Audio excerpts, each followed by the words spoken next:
Hello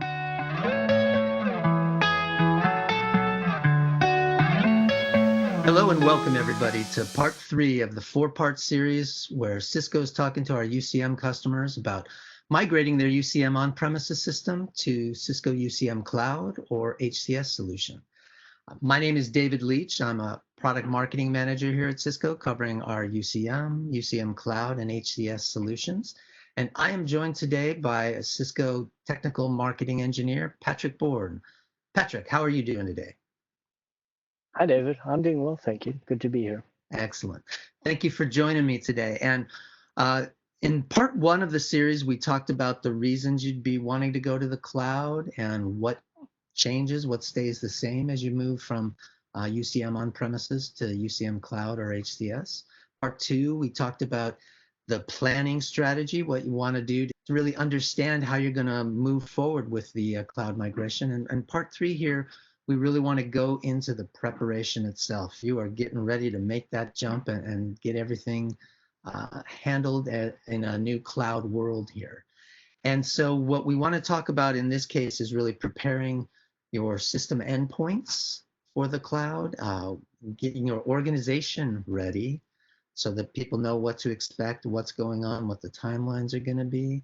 And of course, I think possibly the most important thing is documentation, making sure you've documented where you're at and where you're going forward. So let's start there with the endpoints, Patrick. What do customers need to know about endpoints as they get ready to move to a cloud solution? So yeah, it's good to get everybody ready for this. So customers, administrators specifically, need to be aware of what's coming and what's needed of them.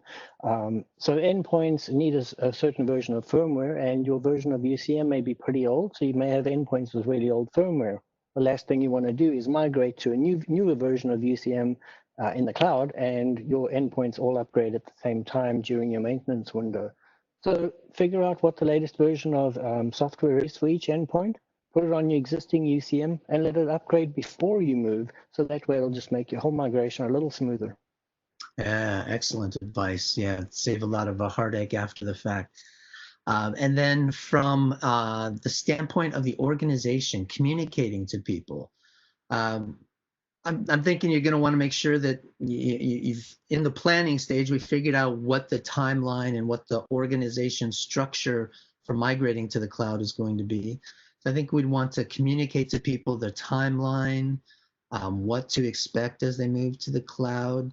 Are there particular pieces of information or milestones you'd want to make sure that we communicate out there to people, Patrick? Well, for the end users, there's not much communication required, because essentially all you're going to say to them is, hey, we've got a maintenance window coming up, let's say over this coming weekend. Monday morning, everything should be good. If for some reason something doesn't seem to be exactly the same as on Friday, open a trouble ticket. It all depends on the kind of business you're in. Folk you want to communicate to are your UCM admins, because they've got some planning to do, things that'll be required during window, things like, or hopefully done a little bit before this, but you should read about it in the migration document. These are the tasks that your admins must be aware of, so there's no surprises. So if you go to cisco.com/go/CT, that's for collaboration transitions, there's a document there that describes every single step that you need to do if you're doing it manually. So that way you've communicated not only to your users about the fact nothing's changing for them, but you're letting the admins know of exactly what's required of them. Yes, excellent. And one of the learnings I've discovered over time is that it is important to communicate to the end users that changes are happening, and to give them a reason to get excited and look forward to the changes, so that people understand that in a time frame that gives them a sense of, in the event that anybody does have anything in particular that may not have been the IT organization may not be aware of, they have an opportunity to raise those issues ahead of time so that they can make sure that there is nothing important getting overlooked in the cloud transition process. So make sure you do that. And Patrick, you just pointed out an important document there at cisco.com/go/CT for collaboration transitions. and that is actually a cloud transition guide that I think you were instrumental in producing, right? And so let's talk a Exactly, little yeah. bit about the documentation. You have all your systems in place, and now you're going to be in the cloud. You're going to want to know from whence you came to know where you are. And let's talk a little bit about the documentation conversation there. Okay. So, as I said, the last thing people usually want is change, because change means they've got to learn something and adapt to the way they do things. So the beauty of migrating from UCM to UCM Cloud, it's the same product. So the only difference your users is if you're on a very old version of UCM and you're going to a current version of which is available in UCM Cloud, there may be some changes there based over the years, but there shouldn't be any changes. So people should be very happy. Nothing for them to learn. They don't need to change the way they do anything. The system admins for UCM, however, will have slightly different roles, and that's what the document describes. When I say slightly different roles, because Cisco hosts and operates the virtual machine infrastructure, as the admin don't have to worry anymore about, are these VMs secure? Are they current? Do I need to change anything around? Because Cisco takes care of all that. You don't have to worry anymore about is the version of UCM current and secure, and do all your security researches on every available patch, because you don't need to do that. You can do stuff that you signed up to do when you said, I want to be a sysadmin, and so you can work on your MACDs and all those good things that you would prefer to work on. Absolutely. Excellent. Yes, and that document, as you said, I've read that document. It goes into good detail in covering all the different aspects of your system that you're going to want to have documentation on as you move forward into a cloud world. And one of the great advantages for the cloud is you're not going to have to worry about upgrades anymore, right? Correct. You want to say anything more about upgrades there, Patrick?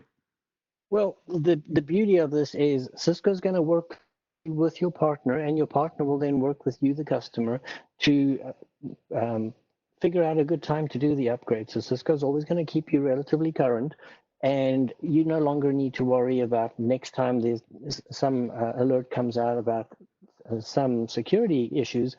You don't have to worry about that. So there's a huge amount of peace of mind that comes there, because it's not just about, well, I'll just upgrade whenever, because maintenance windows, things can go horribly wrong, as I'm sure you've realized if you're watching this. So now that's no longer your problem. So from here on out. Yes, absolutely. And that is a huge advantage of moving to the UCM cloud. All right. So anything else we want to talk to about preparation here? Nope, I think that's about it. The main thing is plan, be ready, know what your end user experience is. So when you're done with your migration phase, you can test that end user experience before the users get there to make sure that everything is exactly as it is. Because remember, if it goes well, nothing changes for your end user. There's no training required. So that's the big win. Great. Perfect. All right. I think that covers it for part 3 here for us. So the last session here, we're going to talk about the actual migration itself. And we've got some great information in store for you on that one. So stay tuned. We look forward to seeing you next week. Thank you, everybody. And Patrick, thank you. Take care. You're welcome. Thank you, David. Bye. All right.